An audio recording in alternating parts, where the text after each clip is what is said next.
The Bahamas Tonight, the Northern Edition, starts now. This is The Bahamas Tonight, the Northern Edition. Good evening, I'm Sabrina Brown. Thank you for joining us.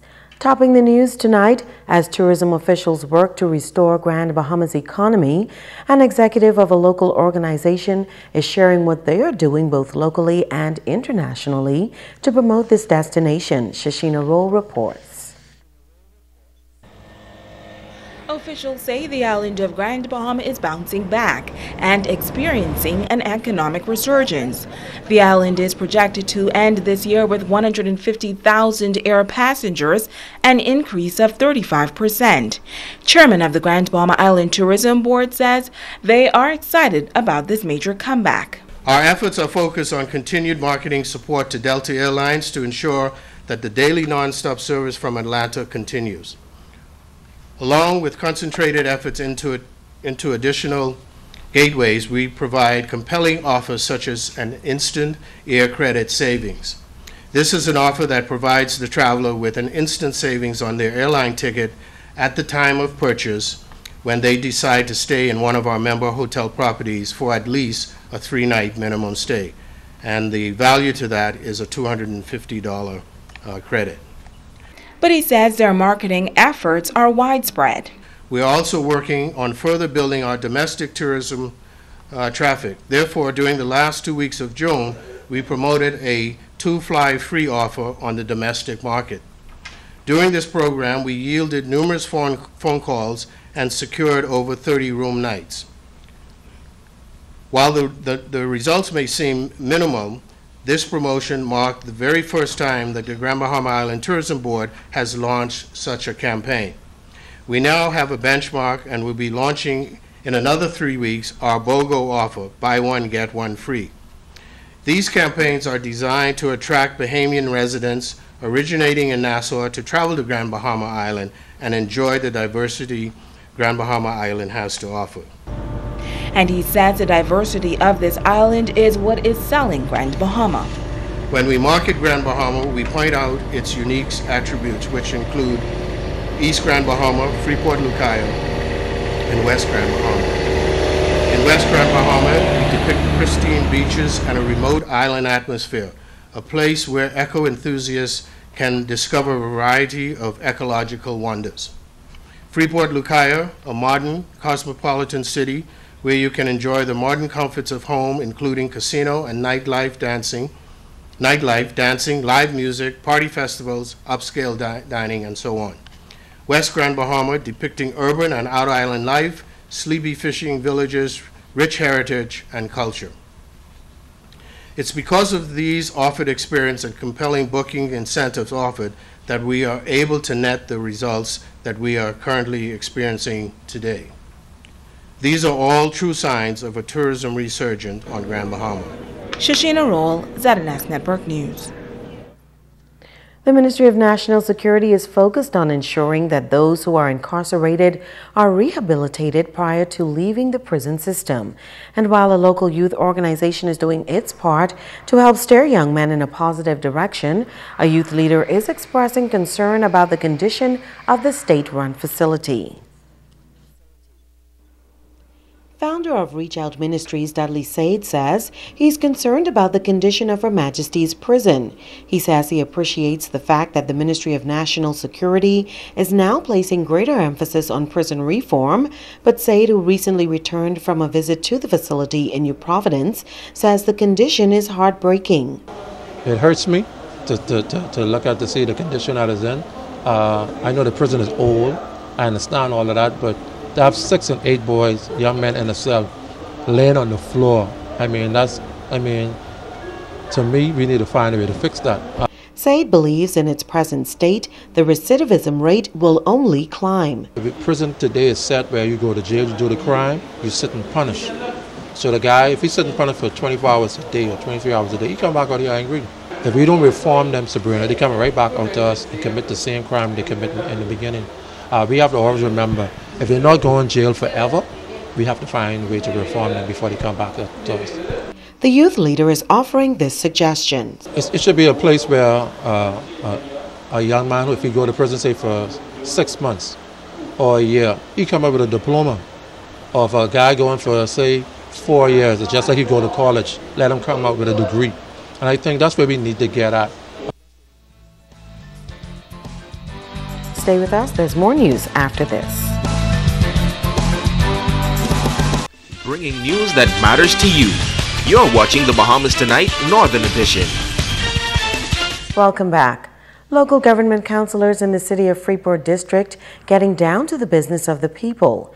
Elections were held over a month ago, and Chief Councilor Shavita Campbell says the first order of business was to make a complete assessment of the council's assets. On Saturday, councilors visited several locations to conduct the assessment.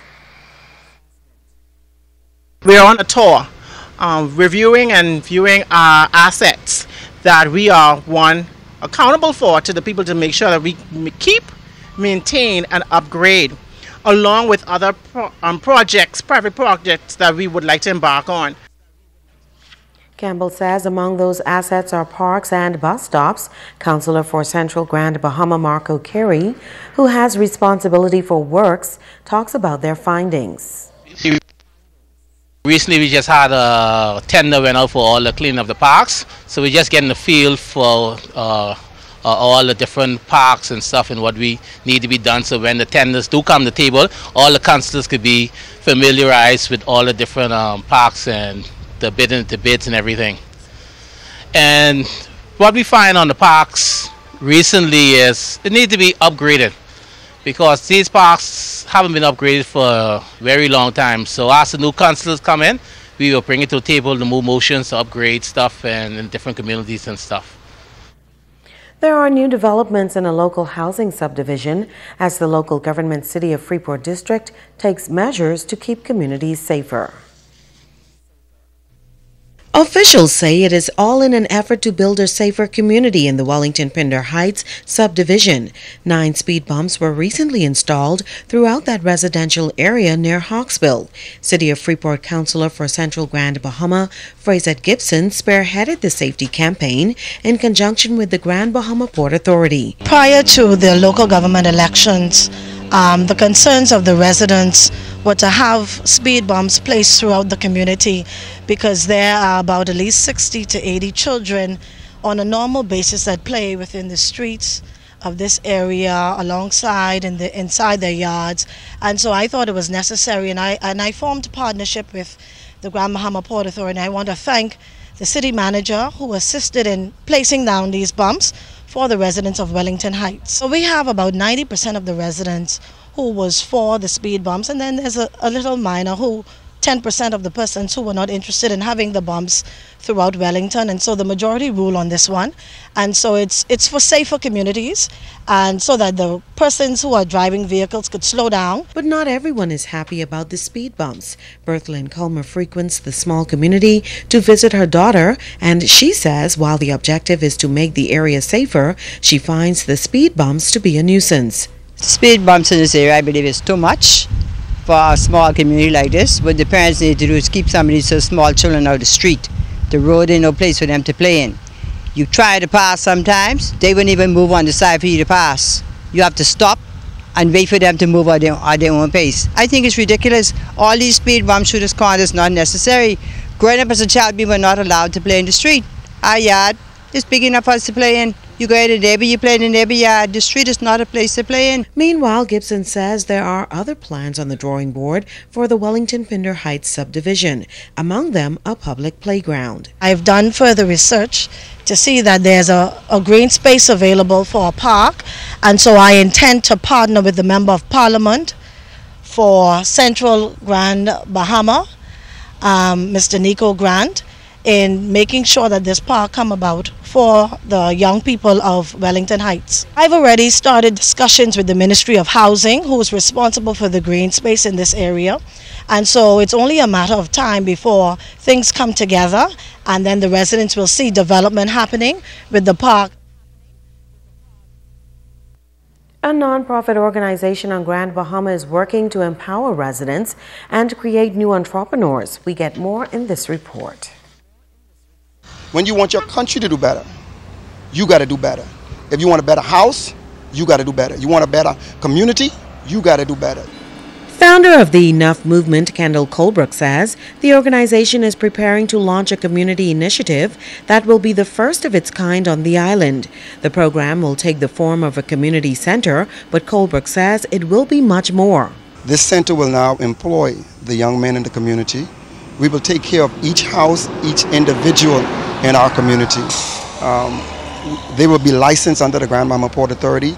They will be able to get a bond. They will be able to build their houses bonded, get their vehicles bonded. We will be able to now take care of the community. He outlines how this new venture will further empower residents. Let's say we have a plumber in that community. He will be responsible for every house in the community. We have a carpenter. He will be responsible for every house in that community.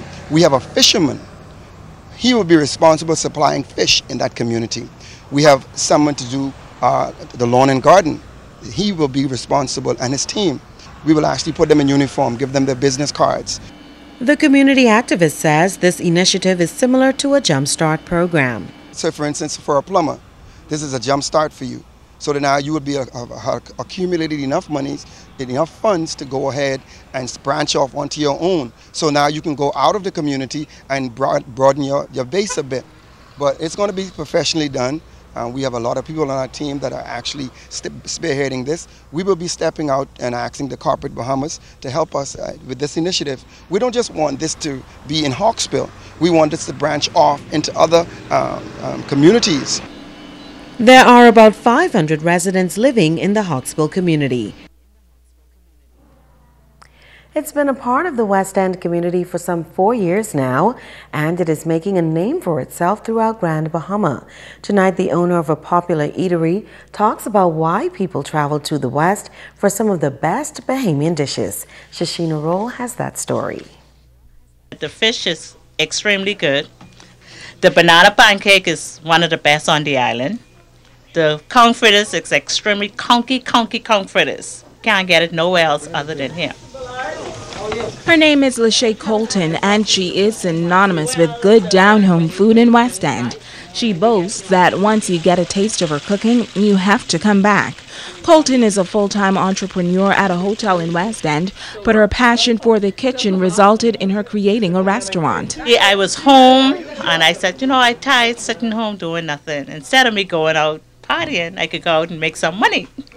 So I decided to come out and do my little thing on the side. Oh, what was the reception like? Well, at first it was slow, and then when people caught on, it started to grow bigger and bigger and bigger. Every week it get bigger and bigger. She says persons take the drive from near and far on the weekends to come to West End, the home of hospitality. Good food and the atmosphere mostly. People just love driving out to West End, and they like the good fish, conch fritters, conch salad, and they just like the atmosphere. That's the drive. But she says many people come to Triple Play for her special pepper sauces that are created from scratch, which are placed on the deep-fried fish. But perhaps the love of her banana pancake is what keeps people coming back. Some even call it the best in the West. It's basically flour, sugar, banana, and other little secret ingredients that you put in it. You want to share your secret with us? No, ma'am. That's what people keep coming back. Shashina Roll, ZNS Network News. Thank you, Shashina. That looks delicious. Stay with us. Sports is up next with Ricardo Liborn.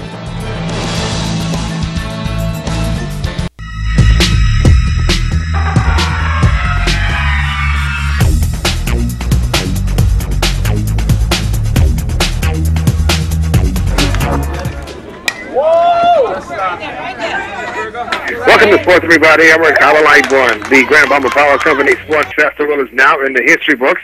Played at Baseball Stadium, that's in Merrill Ballpark, and Wood 8 tournament. South Miami Wahoo defeated the Mellows. That is 13-10 and under 7 play. The Kelly Stingrays over Legacy 9-5 and under 8 division. The under 10 champions, that's West Pine. They defeated Pelican Bay 8-5. Miami Outlaws blasted FS 10-3. And under 12 play, Miami Sluggers put up the Tampa Marlins 7-4.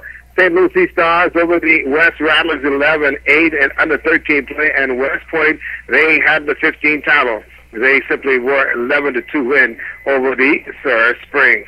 As far as the Grand Bahama Amateur Softball Association, Abaco was in town on the weekend, and the ELNET X Eliminators defeated the Abaco Simple Solution 10-5.